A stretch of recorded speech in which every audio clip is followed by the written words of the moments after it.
Hello, we have an '09 Audi S5 and we're doing coils, 2 coils and all the plugs. So thus far, to get this out, you gotta pull, you just literally pull up on the box and then disconnect this. There's a wire down here, just pull off this little ductwork here, unclamp that, and you should be able to pull the box out, and then you can get to the coils. My trick to getting the coils off without breaking them every time is taking a pick tool, sliding it in like so, sliding it in here like so, and then click. See how it's lifting the clip? I have yet to break a coil like that. I mean, it scratches it up a little bit there, but who cares?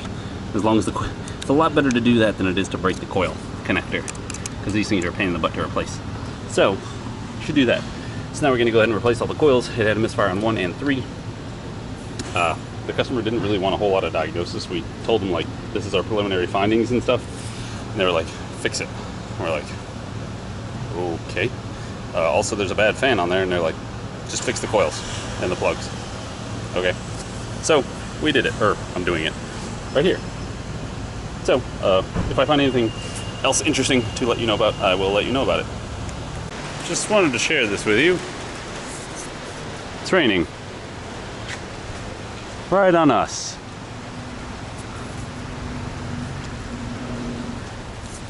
I was walking inside from test driving a car, and I thought something fell water. Maybe it was something from the roof. No, it's raining on a perfectly normal sunny day. Just a little angry cloud above us. It's actually really cool.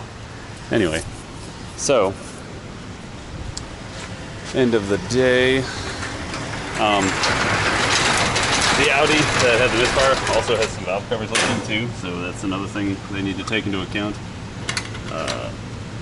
It's also something you need to take into account when you have misfires, is valve cover leaks. So I just wanted to let you know that. Make sure that when you pull out the coils or boots or plugs or whatever it happens to be, mostly the coils or the wires, that they are not soaked in oil. If they are soaked in oil, you need to remedy that. So do that. But thank you all for watching. We'll be back again next week with more videos because Labor Day weekend. Anyway, bye.